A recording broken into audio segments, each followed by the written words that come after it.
Warahmatullahi wabarakatuh. Dan apa kabar teman-teman semua? Hari ini kita nggak sebut pagi karena sudah siang, kita nggak sebut siang karena sudah malam. Ya, kalau di internet mah semua hari ada ya. Hari ini kita akan bahas mengenai tema yang sangat menarik karena tema ini memang menjadi yang paling dicari-cari, bro, ya kan, sama orang-orang yang sama senasib, yaitu temanya adalah perantau, ya, atau dalam bahasa Inggrisnya disebut Nomads, foreigners, ya. foreigners. Yeah. Nomads or become foreigners. Oke, di podcast Ide Bangsa kali ini kita akan bahas topik perantau. Kita bahas secara santai aja karena juga di samping saya ini ada Pak Arpan, Om Arpan ya, yang juga perantau unggul, tangguh dan berdaya saing, yang selalu memegang teguh nilai-nilai Pancasila dan garis-garis besar haluan negara. Sebelah kanan saya ada Mas Berto, juga perantau dari Meksiko Utara ya. Ya, Mas Berto sudah lama tinggal di Salatiga, tapi sejatinya darah beliau bukan dari Jawa, tapi lebih ke arah timur ya. Jadi beliau sebenarnya juga memiliki jiwa-jiwa perantau. Saya sendiri sudah lama merantau dari planet Mars ke sini ya. Sebenarnya itu jauh banget ya. Nah, jadi kita nih mau bicarain soal perantau.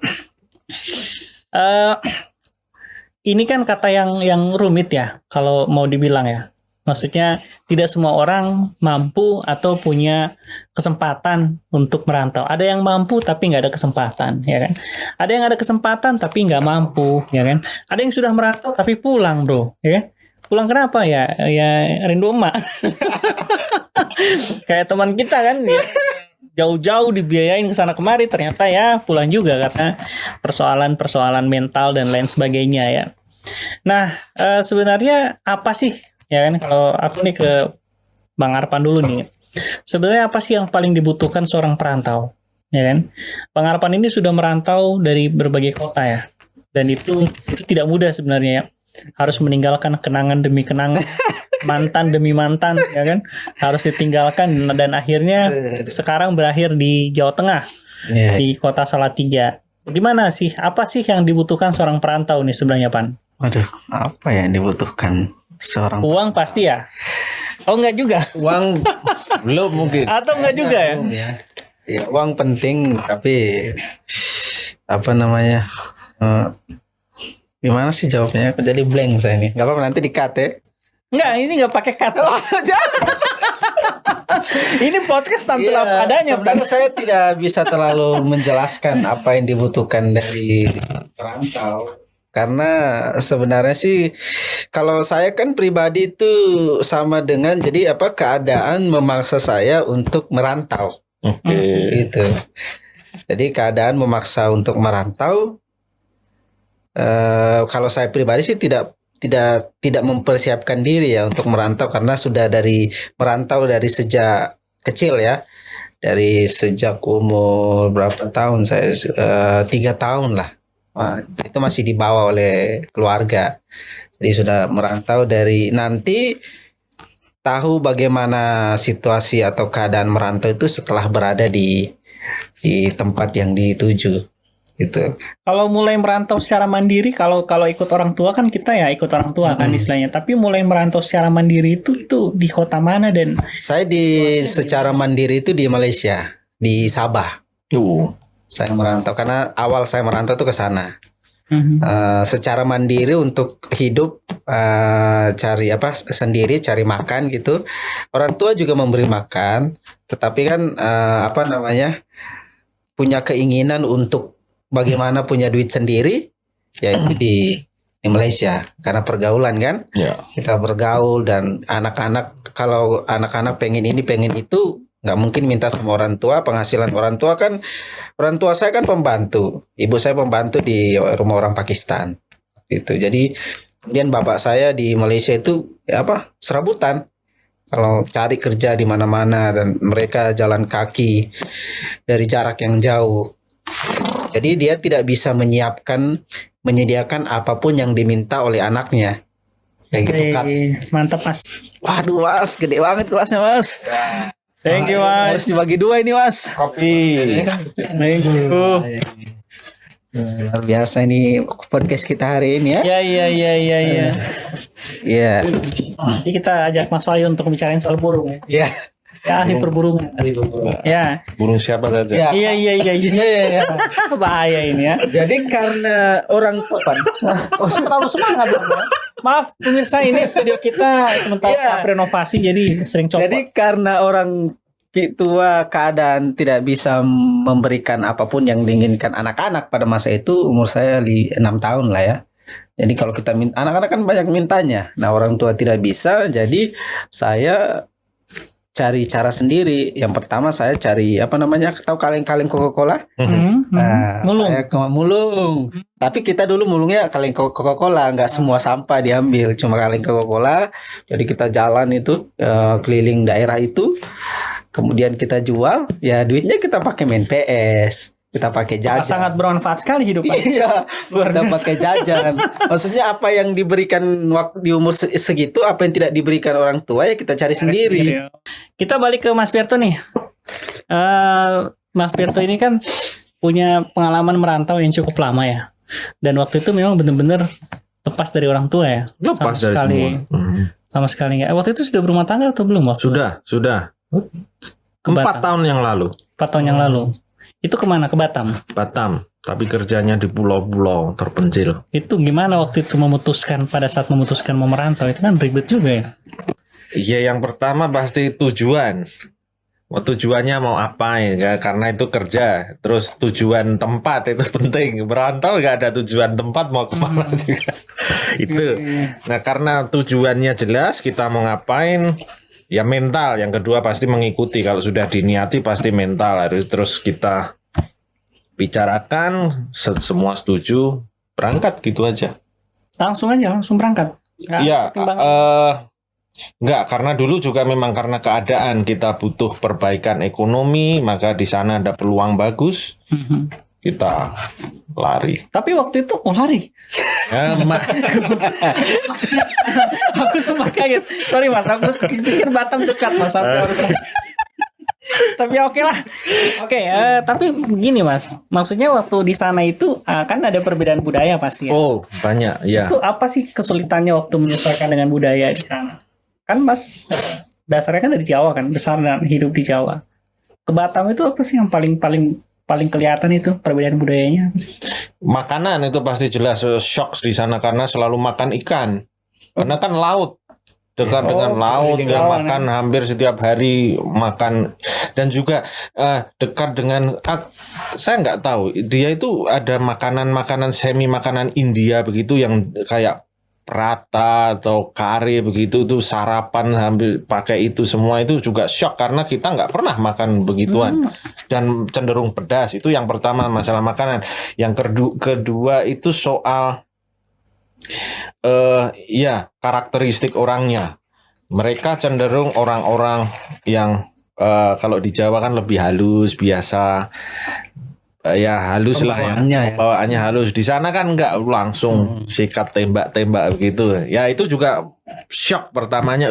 Ini kita ngomong begini, ya itu sulit menyesuaikan bulan-bulan awal. Memang itu ada karakter yang jelas antara daerah-daerah yang dia kebanyakan pegunungan dan daerah-daerah yang pesisir pantai. Gitu. Kalau dari kulturnya memang beda karena kan kalau kita di pinggir pantai, kalau di Sulawesi kan juga kepulauan kan, kita itu sering berteriak, makanya suaranya gede kalau ngomong karena ke bawah angin kan, jadi dan orang kan kayak kapal dan sebagainya itu kita harus berteriak. Nah beda kalau daerah pegunungan lebih calm karena suasananya dingin, jadi iklim dan ekosistem itu memang berpengaruh di pengembangan budaya gitu ya. Nah makanya agak aneh ketika sebenarnya sih yang berat menurutku ya pribadi. Yang berat itu adalah orang-orang dari pegunungan yang harus merantau ke daerah pesisir. Ya itu berat. Betul, karena makanannya beda, suaranya beda dan agak shock. Agak shock itu kayak temanku yang dari Jawa ke Sulawesi gitu. Wah, kirain kita berantem gitu, padahal enggak ya kan. Memang ngomongnya keras gitu ya kan kalau ke Sulawesi. Bahkan kita sering maki-makian itu biasa kalau di Sulawesi, manggil nama temannya. Di Jawa juga pasti ya kan. Ada kayak Surabaya kan? Kayak Surabaya kan manggil jancu gitu. Iya, manggil. Iya. manggil teman dengan hinaan-hinaan itu kan mereka merasa itu hanyalah kan hal yang terlalu. Apalagi kalau soal musim ya. Kita dari daerah panas ya. Tiba-tiba ke daerah dingin itu itu berat menurutku. Ya, tapi hemat, nggak usah beli AC. Itu berat. Tapi kalau daerah dingin ke daerah panas lebih ini lagi ya, lebih susah ya. Iya. Daerah dingin kan di sini kan. Ya, cuman kalau aku sendiri malah lebih nyaman ke daerah panas. Lebih suka daerah yang matahari. Cuma yang di sana kerepotannya ini. Di Jawa kita biasa apa-apa tersedia, gampang. Iya. Kalau di sana susah. Batas. Bahkan sinyal pun untuk koneksi internet itu juga harus Bukannya keluar. Batam itu dia dekat dengan Singapura? Oh, nggak berpengaruh ya. Kedekatannya dengan berpengaruh. Singapura itu. Iya. Ternyata juga banyak daerah yang masih Kalau pas di Batamnya mungkin oke, tapi di daerah kerjaku itu di pulau-pulau terpencil. Jadi dia kan resort, dia berdiri, dia beli pulau di situ. Jadi memang koneksi itu enggak berarti ada. dulu kerjanya Mas Berto beli pulau di Kelar pulau. Kelar pulau. Wah, mewah juga ya ini. Nah, kalau Arpan sendiri gimana setelah merantau ke nggak ke Malaysia ya, tapi ke Jawa? Apa sih yang ini kan kalau sekarang kan udah terhitung merantau ya? Jawa. Apa yang paling beda sih sebenarnya dari daerah pesisir? Sebenarnya Jawa sih bagi saya tempat yang ternyaman ya. Jadi saya menganggap Jawa itu adalah daerah yang paling nyaman selama saya merantau. Itu Jawa. Ya dari cuacanya, makanannya saya juga suka, cocok ya.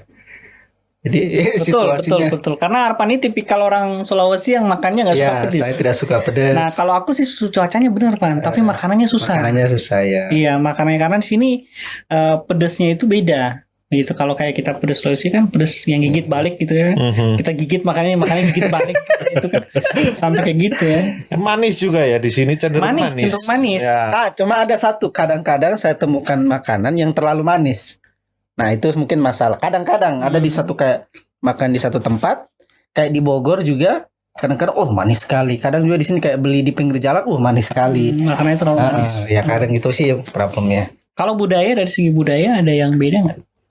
Saya rasa mungkin justru orang yang agak kaget lihat kita ya. Jadi kalau dari saya pribadi nggak terlalu masalah dengan budaya. Cuma mungkin kendalanya adalah saya harus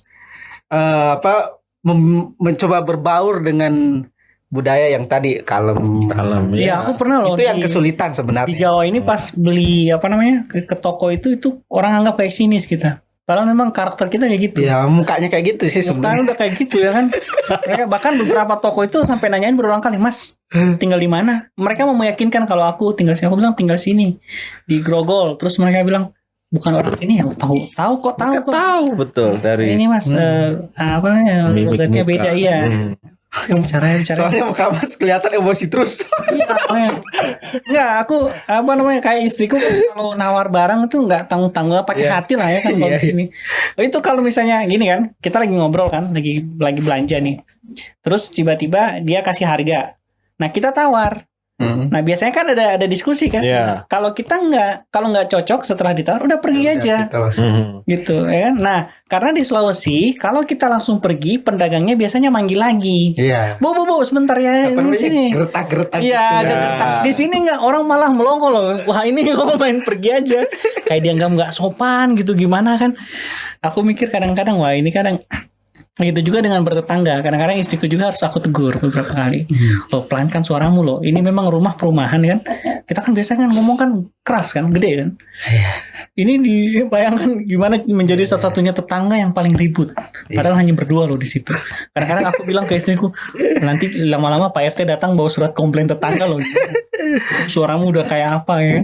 Tapi ya memang karakter beda. Makanya aku bilang sebenarnya kalau kita datang ke Jawa, sebenarnya menurutku personal jauh lebih mudah daripada orang Jawa atau keluar. Iya, keluar ke Sulawesi.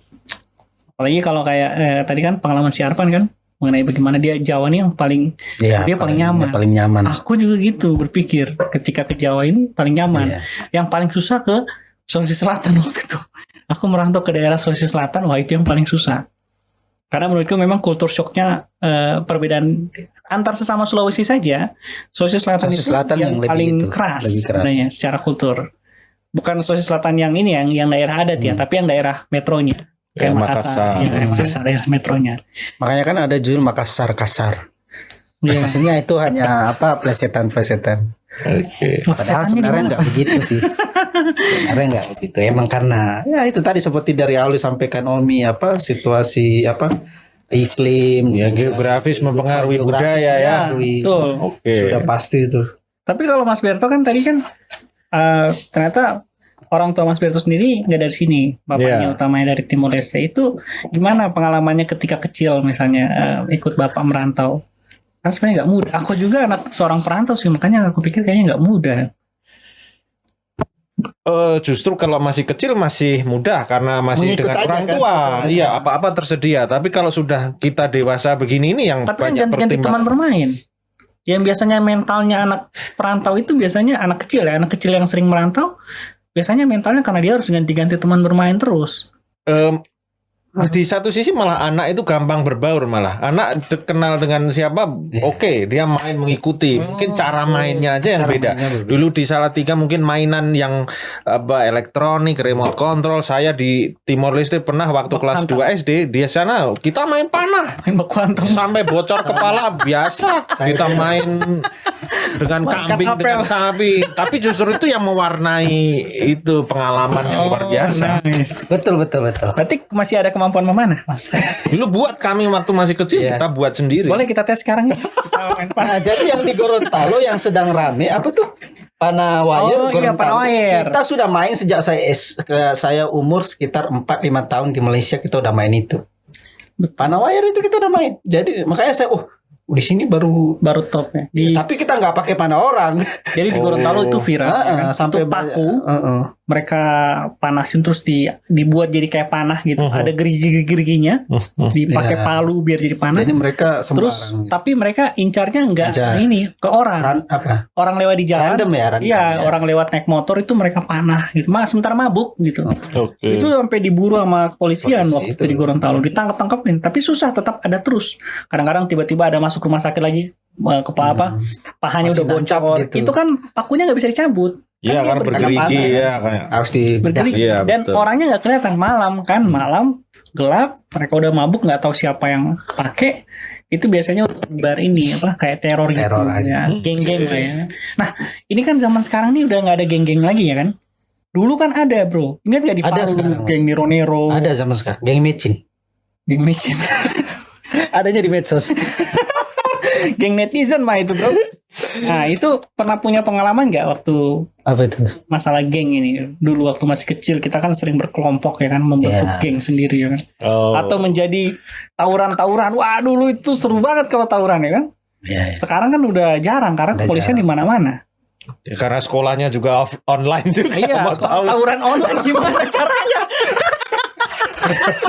Jadi pas Zoom meeting, yuk kita berantem yuk. Iya. Ayo berantem. Jadi Masih gimana berantemnya? tawuran masih dapat. Tapi Arman pernah tawuran? Zaman Pernah ikut SMP, saya. SMA?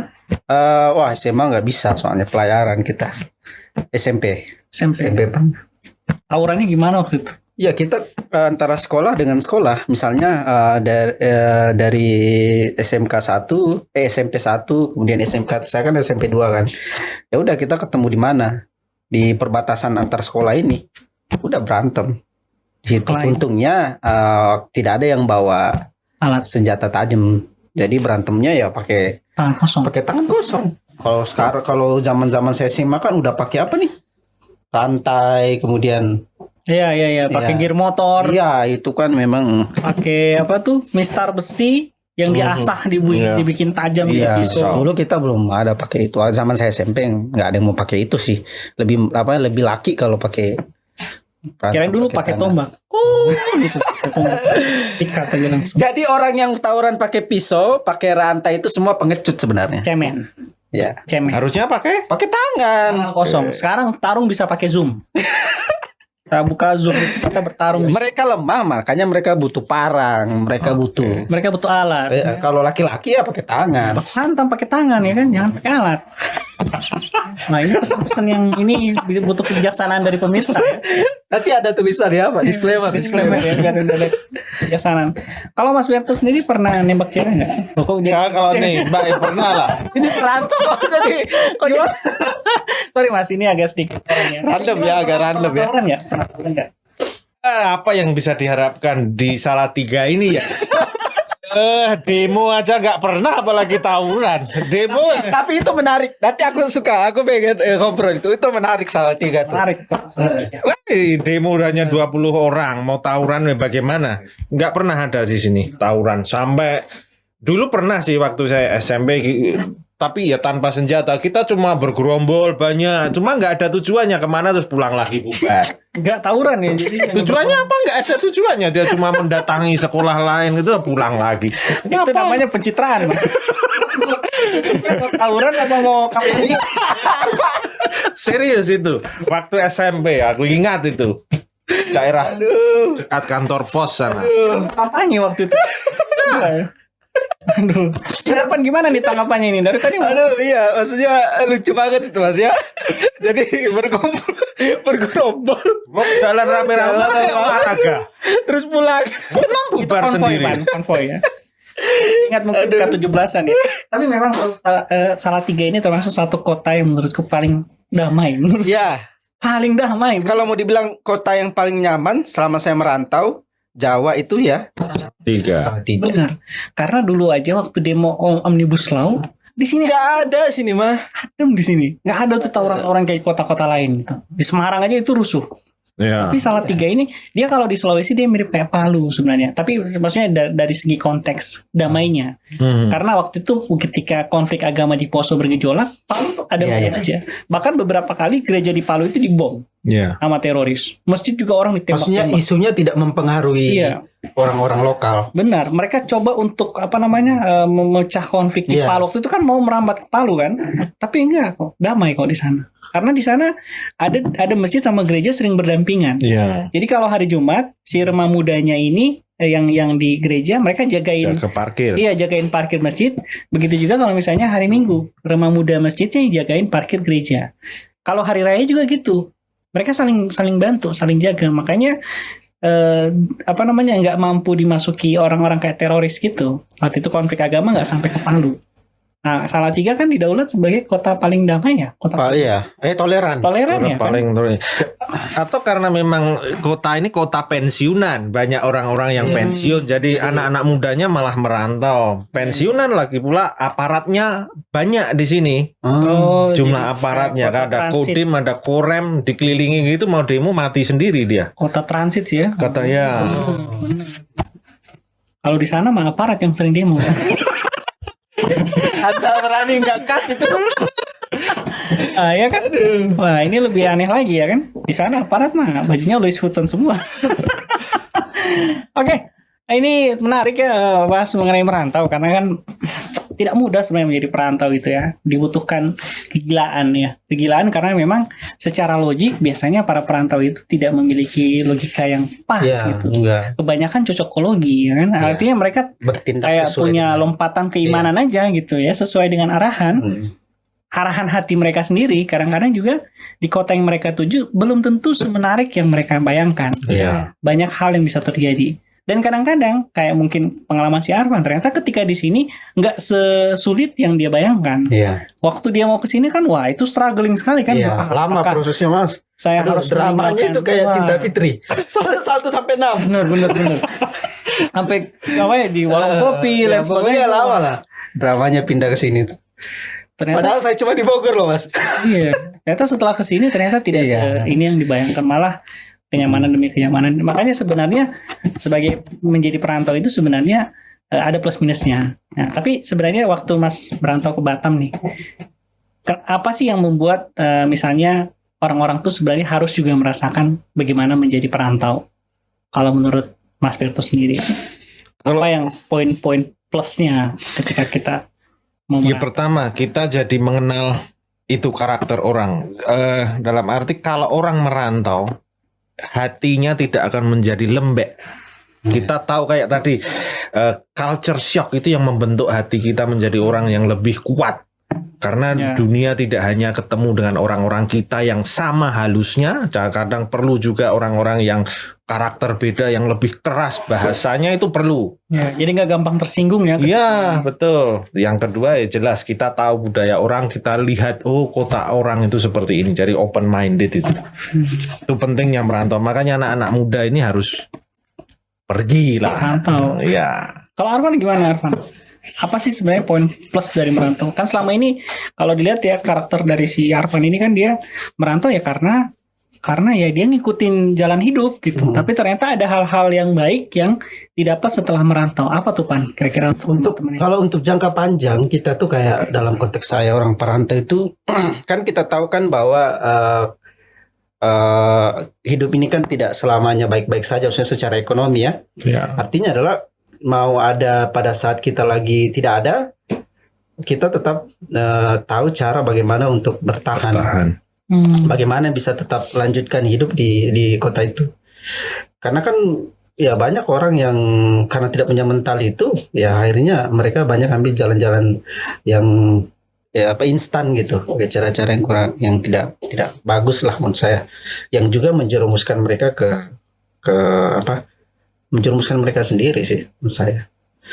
Nah ini kan Arfan kan ini punya anak perempuan kan. Nanti diizinkan nggak merantau? Ya, saya memang anak saya sudah bilang sama istri, saya cetak anak ini bukan untuk menjadi orang yang manja. Di percetakan mana Pan waktu itu? Di 303. Itu bahasa saya ya. Iya, Saya iya. udah bilang memang sama istri saya. Sebenarnya saya pribadi berharap dia lahir laki-laki. Gitu.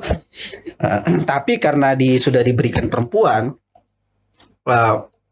memang ya saya berharap bahwa suatu saat nanti dia tidak menetap di negara ini. Saya kan merantau antar kota. Saya pengen dia merantau di negara, antar negara, bukan hanya di dalam kota Indonesia ini. Gitu loh. Jadi saya sudah mempersiapkan diri saya, anak saya pergi saya tidak masalah.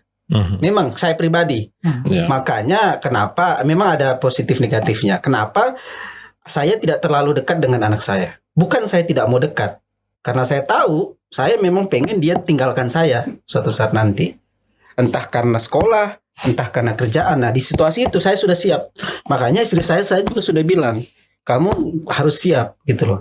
Karena nanti dia akan jalani hidupnya. Bukan kita. Kita hanya orang tua mendoakan. Ya. Gitu. Apa yang dia pilih biarkan gitu loh.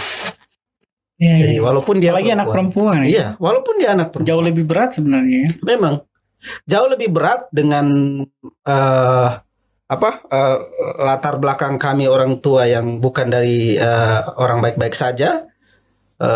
Tapi itu membuat kami sadar bahwa saya pribadi ya membuat saya sadar apapun yang terjadi dengan anak saya, apakah dia nanti terikat dengan masa lalu kami, ya itu adalah konsekuensi yang harus kami hadapi, gitu loh. Kalau Mas Berto sendiri mantan yang nggak bisa dilupain yang mana Mas? Oh sorry. Kita salah Saya dalam masalah kalau menjawab. salah konteks lagi ya. Oke. Mas Berto sendiri kan punya anak laki-laki nih, Iya. si Jos. Iya. Nah, apa sih yang sebenarnya Mas Berto harapkan nanti ke depan untuk Jos? Saya sama dengan Barang Arfan. Saya selalu bilang jangan jadi, terutama cowok ya, karena ini jangan jadi cowok yang cengeng. Ketika memang harus pergi. Ketika untuk sekolah ataukah bekerja juga harus keluar. Makanya saya sudah mulai didik untuk tidak terlalu kehadiran orang tua itu tidak terlalu sangat penting buat dia. Jadi misalkan kita berdua, saya dan istri kerja, dia sudah oke, bye-bye papa mama, dia nggak yang menangis. Itu dari kecil, saya tanamkan dari kecil. Bahkan ketika TK pun waktu dia umur 1,5 tahun, saya sudah ikutkan ke antar jemput. Dan pertama memang nangis, tapi Ya. bertahap. Jadi perpisahan dengan orang tua itu bukan sesuatu yang berat buat dia. Harus sudah dibiasakan, iya, dari kecil. Karena berat bagi orang tua, berat juga bagi anak. Iya, justru kita akan meracuni dia kalau kita terus dekat, habis dia masa depan. Jadi manja ya. Karena kita akan mati nih. Kita kan akan mati dan dia Bapak akan nggak berencana hidup abadi. Enggak berencana hidup abadi. Bapak akan mati. Pertanyaannya kapan Pak? Ya, tergantung kapan Oke. kita diambil. Jadi dia akan hidup sendiri gitu. Nah, dia nggak bisa terus bergantung ke orang. Apalagi sama keluarga, sepengalaman saya nih. Mohon maaf kalau keluarga saya dengar ya. Bagi saya keluarga tidak berdampak banyak dalam kehidupan saya selama merantau. Gitu. Justru keluarga ya apa ya? Lebih merumitkan semua jalan hidup kami gitu. Iya, iya. Ya pada saat kita Mungkin karena mereka nggak melihat apa yang Arfan lihat. Misalnya apa masa depan yang Arfan tuju sebenarnya beda dari yang mereka harapkan. Ya, Atau malah sebenarnya ketika mungkin karena kami memang ibarat kalau kasta ya, kalau kita anggap lagi kami memang di kasta yang paling terendah. Kita memang miskin gitu loh. Kita nggak bisa. Kami memang miskin. Karena kami miskin, kami merantau. Karena di situ kami malah tambah miskin. Jadi orang tua harus kumpul duit. Bagaimana caranya? Ya pergi. Itulah ya pergi. Makanya kami merantau.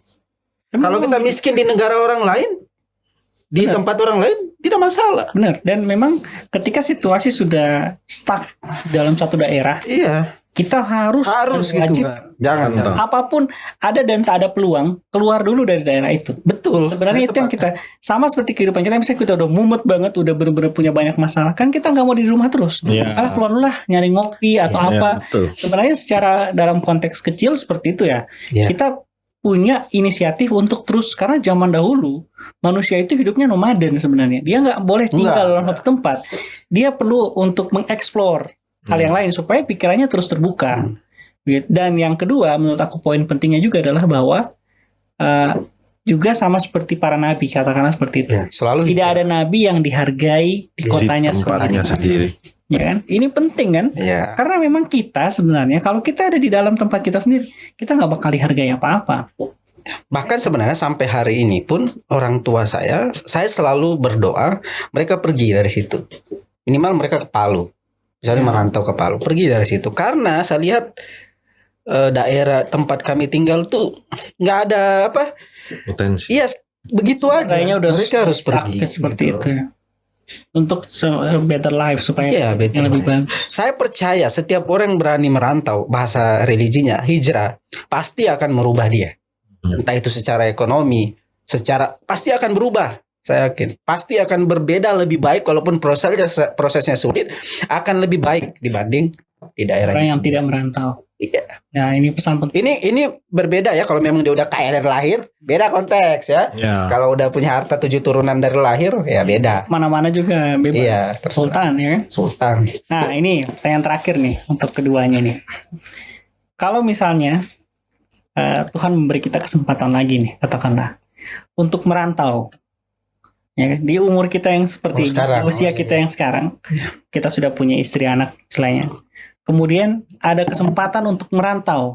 Wah, pertanyaannya adalah ke kota mana atau ke negara mana dan kenapa ke situ? Lalu apa yang mau dipersiapkan? Mas Beto dulu dah. Misalnya Tuhan kasih kesempatan hidupmu untuk lebih dari yang sekarang, tapi diberi konsekuensi untuk kamu keluar. Jangan di kota itu. Mas Beto pengennya ke kota mana atau ke negara mana? Dubai. Partai. Dubai ya. Ana ente Dubai. Oke. Mantap. Kenapa Dubai? Setidaknya ini berdasarkan pengalaman teman saya. Seminimnya dia mendapat pekerjaan di sana, pertama penghasilannya besar dan juga dia dihargai di sana, dan juga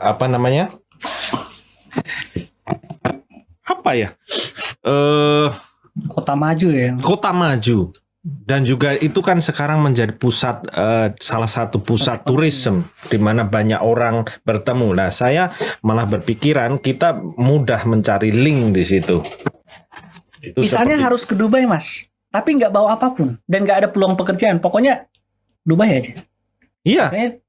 Jadi gelandangan pun kan dirawat di sana. Ada roti, silahkan ambil untuk orang-orang. Iya. Gak ada orang miskin di sana. Gak ada orang miskin di sana. Ya hanya singa, Mas. Atau mungkin mau kerjaan beri makan singa. Iya, Mas. Benar ya. Dubai yang jadi kota. Dubai. Dulu Monaco, tapi sekarang tergeser oleh Dubai. Sama. Alasannya karena memang di sana ada taraf hidup orang lebih baik. Iya. dan pengembangan. Dan juga kalau mau keras sekalian di sana. Ya. Ya kan? Menarik emang karena antar negara ya. Iya. Beda kalau masih dalam satu wilayah, satu dalam masih negara ini mungkin susah tapi belum terlalu menantang gitu mungkin ya. Benar, karena kita belum menemui tantangan yang lebih besar kalau misalnya dalam satu negara. Oke teman-teman, terima kasih sudah mendengarkan podcast ini. Podcast ini kita buat untuk lebih suasananya lebih santai supaya kita bisa terbuka untuk berbicara tentang sesuatu. Kali ini kita membahas mengenai perantau. Intinya adalah kita semua di ruangan ini dan mungkin teman-teman yang sedang menyaksikan juga sepakat bahwa penting menjadi seorang perantau. Kalau masih ada kesempatan dan masih ada waktu dan masih ada umur, lebih baik kita memutuskan untuk merantau dengan segala konsekuensinya. Tuhan tidak mungkin tidak melihat kita dan menyelamatkan kita karena kita masih di bumi ini, tentu kita masih punya hak untuk mendapatkan rezeki. Sehingga jangan terlalu khawatir. Kata si Arpan tadi, memang kita akan mengalami berbagai kesulitan, tapi di ujung nanti kita akan menemui berbagai kemudahan juga. Terima kasih sudah menyaksikan. Kita akan kembali dengan berbagai podcast yang menarik, dengan narasumber-narasumber yang tentu kece-kece seperti mereka berdua ini ya. Dan terima kasih. Selamat merantau dan selamat menjalani hari. Assalamualaikum warahmatullahi wabarakatuh.